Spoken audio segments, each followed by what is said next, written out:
El paralelo número 7, vamos a resolver la primera pregunta.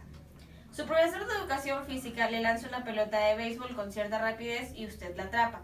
A continuación, el profesor le lanza una pelota grande y pesada, usada para gimnasia, cuya masa es 10 veces la masa de la pelota de béisbol. Usted tiene las siguientes opciones. La pelota grande y pesada se puede lanzar con A, la misma rapidez que la pelota de béisbol, B, la misma cantidad de movimiento, o C, la misma energía cinética. Califique estas opciones de la más fácil a la más difícil. Bueno, para comenzar, realizamos el literal A, ya que nos da que para que la misma rapidez de que la pelota de béisbol, es decir, la pelota grande. Aquí tenemos que la pelota pequeña vale masa 1, y la pelota grande es 10 veces la masa de la pequeña, es decir, 10 veces masa 1. Si igualamos cantidades de movimiento, sabemos que la cantidad de movimiento de P1 es igual a masa 1 por velocidad 1, y la cantidad de movimiento de masa 2 es igual a masa 2 por velocidad 1. Velocidad 1. Porque vas a tener la misma rapidez. Sí, y sabemos que la masa 2 es igual a 10 veces la masa 1. Reemplazando encontramos que la cantidad de movimiento en 1 es menor que la cantidad de movimiento en 2, debido al tamaño. Ya, bueno, el segundo dice que la misma cantidad, que cuando tengan la misma cantidad de movimiento.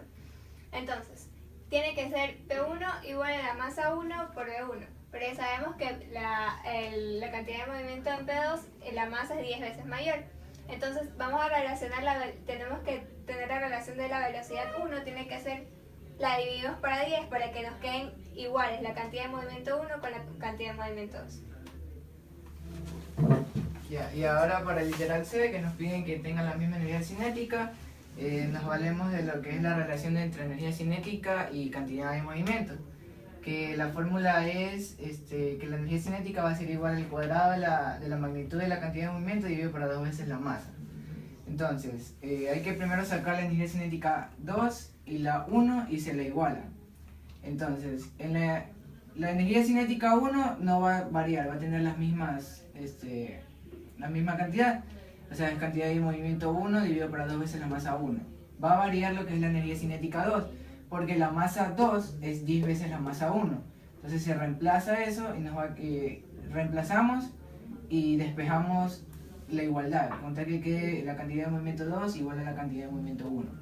Entonces esto se pasa a multiplicar, se simplifica con las 2 veces masa 1 y nos va a quedar que la cantidad de movimiento 2, sacándole la raíz cuadrada de una vez a ambos lados, nos va a quedar que es 10 veces la raíz de 10 por la cantidad de movimiento 1.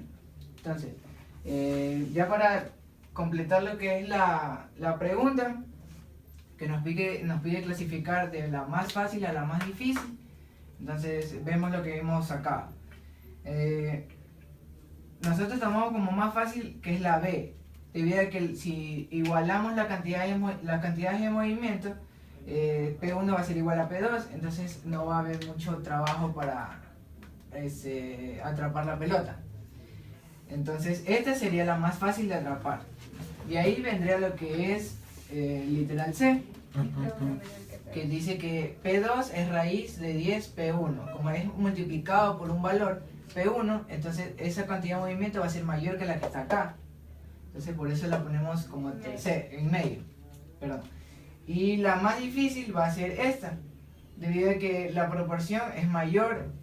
Aquí es 10 veces la masa 1 y en cambio es raíz de 10, es un valor menor, es muchísimo menor que el de acá. Entonces esta va a ser la más difícil de atrapar entre los tres literales.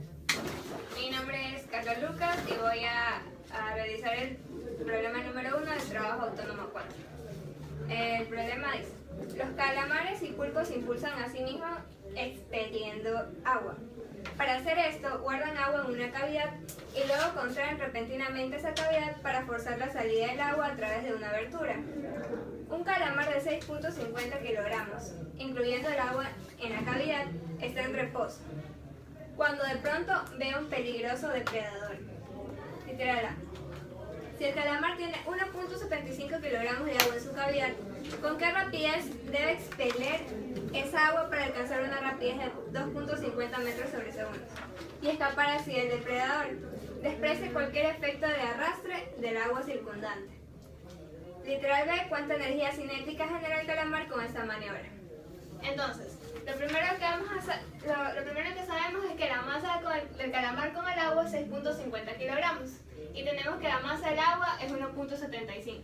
Para encontrar la masa del calamar, restamos la que tiene agua con la masa del agua y nos queda que la masa del calamar es 4.75 kilogramos. Entonces usamos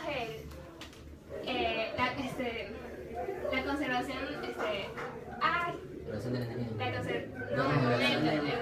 la cantidad de movimiento. Entonces, tenemos que el momento antes y el momento final, después. Tenemos que la masa 1 por la velocidad 1, que va a ser la masa del calamar, y la masa 2 y la velocidad 2 del agua, porque estamos relacionándolo con el agua que está expulsando el calamar. Y va a ser igual a la masa 1 por la velocidad 1, que es la velocidad inicial que ya nos da, la velocidad final que nos dan para que alcance el arrastre de 2.50 metros sobre segundo, y la masa 2, que es 1.75, y la velocidad final que queremos encontrar. Escribimos el signo negativo directamente porque la velocidad dice claramente en el ejercicio que el agua que expele, que expulsa. Entonces, como la velocidad es un vector, tiene magnitud y dirección. Entonces, por eso le colocamos el signo menos antes. Pero cogiendo la referencia derecha. Ajá, la referencia es de la derecha. Entonces, la velocidad final, solo despejamos la velocidad final y nos queda que es 6.79 metros sobre segundos. Luego, literal B dice cuánta energía cinética genera el calamar en esta maniobra, en la que acabamos de hacer. Entonces, la energía cinética va a ser igual a 1/2 de la masa por la velocidad al cuadrado más 1/2 de la masa por la velocidad al cuadrado, la masa 2. Como ya encontramos la velocidad de acá, solo reemplazamos los mismos valores. Entonces, el 4.75 que ya teníamos anteriormente, el 2.50 metros sobre segundos al cuadrado, más el 1.75 por los 6.79 que ya encontramos al cuadrado, y ahí hacemos los cálculos y nos queda que la energía cinética es igual a 55.2. Buenas tardes, mi nombre es Dominica Coy y yo voy a resolver el problema número 2. Véase la figura en un plano inclinado de ángulo de 60 grados y la masa M, que es esta, de 3 kilogramos en reposo sobre una superficie horizontal lisa. Supongamos que se sitúa un bloque de masa M igual a 1 kilogramo, que es esta que vemos aquí, en la parte superior del plano inclinado y se permite que se deslice hacia abajo. Suponiendo que el contacto entre el bloque y el plano es liso, calcular la velocidad V del bloque en relación al plano inclinado en un instante subsiguiente en el que el plano se desplaza hacia la derecha a una velocidad Vm es igual a 0.5 metros sobre segundo. Primero sacamos, como nos pide la velocidad del bloque con respecto a esto, sacamos que es la velocidad del bloque pequeño menos la velocidad del bloque más grande, ya que este de aquí se va a deslizar con velocidad de 0.5 y la de acá es la que tenemos que buscar. Entonces, la velocidad m con respecto a m mayúscula quedaría bx y colocamos lo que es bmx y bm, que es bm esta y bmx es la de acá. Despejando nos quedaría igual a bmx, que es igual a la velocidad del bloque grande menos la velocidad total. Ahora, para calcular como nos pide la velocidad, usamos la cantidad de movimiento, que es la cantidad de movimiento inicial, que es igual a la final. La cantidad inicial es igual a 0 porque parte desde el reposo, es decir, que todo eso vale 0. Colocamos la cantidad de movimiento del bloque 1, que es el pequeño, y más la cantidad de movimiento del bloque 2, que es el bloque más grande. Para calcular la velocidad del bloque más pequeño tendremos que restar la velocidad mayor, que es la del bloque más grande, menos la velocidad x, que ya lo habíamos despejado acá. Calculamos el segundo de la cantidad de movimiento, que es la masa por la velocidad del bloque más grande. Despejamos y nos queda mbx es igual a la velocidad del bloque más grande eso multiplicado por la masa 1 más la masa 2 de los dos bloques. Ahora, la velocidad, como es en X, tenemos que coger la componente en X, que sería B coseno de 60. Aquí está el ángulo, ya que prácticamente esto como que va a subir hasta acá. Entonces sería coseno de 60. Acá tenemos la velocidad del bloque P, que queda 0.5 más la suma de sus masas, que es 1 y 3. Calculamos la masa que ya tenemos del bloque 1 y coseno de 60 que nos da igual a 1/2. Todo esto nos queda B sobre 2 y esto sumado y multiplicado por el 0.5 nos da igual a 4/2. Es decir, se simplifican los dos y queda la velocidad igual a 4 metros sobre segundo. Buenas tardes, mi nombre es Ken Asensio y voy a proceder a hacer el problema número 3 de las propuestas en clase. Un hombre de 70 kilogramos se encuentra dentro de un velero de 60 kilogramos, el cual se mueve con una velocidad de 3 metros sobre segundo, con respecto al lago congelado. Luego, el hombre salta del velero hacia un costado con una velocidad de j metros sobre segundo. Calcular: A. La velocidad final del velero respecto al lago. B. La velocidad final del hombre respecto al lago. C. La energía del sistema antes de que se produzca el salto y la energía del sistema después del salto. Finalmente, determinar si hay una pérdida de energía. Bueno, para proceder a hacer este ejercicio, colocamos nuestras gráficas. Nos dice, el hombre se encuentra dentro del velero. Eso es en el sistema anterior, antes. Solamente va a haber un movimiento, la velocidad de la canoa con respecto al río. Debe ser de 3i. Esa va a ser la velocidad del sistema. En el después tenemos aquí el hombre salta. Aquí van a haber 3 velocidades. La velocidad final de la canoa con respecto al río, la velocidad final del hombre con respecto a la canoa y la velocidad del hombre de la canoa con respecto al río. Ya, aquí encontramos la condición de que la velocidad del hombre con respecto al río va a ser igual a la velocidad de la canoa con respecto al río más la velocidad del hombre con respecto a la canoa en el momento de que salta. Ya, aquí tenemos que para proceder a hacer la pregunta número A, que dice que la velocidad final del velero con respecto al lago. Aquí hacemos la conservación de movimiento lineal, en el cual en el punto inicial va a haber las masas del velero y hombre van a estar juntas. La masa del hombre más la masa de la canoa por la velocidad de la canoa, que es la única que está en movimiento. Y en la velocidad final va a haber la masa del hombre por la masa del hombre con respecto al río, la velocidad del hombre con respecto al río más la masa de la canoa por la velocidad de la canoa con respecto al río. La variante aquí es la velocidad del hombre con respecto al río, en el cual tenemos la condición puesta aquí, en la opción después, el sistema después del hombre con respecto al río. Ya. Procedemos a multiplicar y a despejar cada una de las variables y encontramos, ya tenemos dado todos los datos. Reemplazamos y despejamos la velocidad de la canoa con respecto al río, que va a ser la velocidad en y. La velocidad en y de la canoa con respecto al río, que es la velocidad 2. La velocidad final del velero con respecto al lago es igual al 3i menos 0.54j. Para hacer el numeral B, lo realizamos con la siguiente condición. Como ya encontramos que la velocidad de C con respecto a R es 3i menos 0.54j, reemplazamos y ahí podemos encontrar la velocidad del hombre con respecto al río. Es decir, solo se suman las componentes en y la componente en X permanece. Haciendo el siguiente resolvimiento, encontramos que la velocidad 1 de la velocidad final del hombre con respecto al lago es de 3i más 0.46j. En el número 3 nos pide la energía del sistema antes de que se produzca el salto y después del salto. Finalmente determinamos si hay una pérdida de energía. Para encontrar la energía que se haya perdido o se haya ganado, se necesita la energía cinética. Colocamos la energía cinética antes del salto, donde solamente se encuentra el sistema se encuentra junto la masa del hombre y la masa de la canoa, por la velocidad de la canoa, que es la única que permanece. Reemplazamos valores y nos queda una cinética de 585 joules. Después del salto se mueve la canoa y el hombre, ya que debido a que el hombre salta y la canoa es impulsada por el hombre. La cinética es 1/2 de la masa del hombre por la velocidad del hombre con respecto al río, al cuadrado, más 1/2 de la masa de la canoa por la velocidad de la canoa con respecto al río, al cuadrado.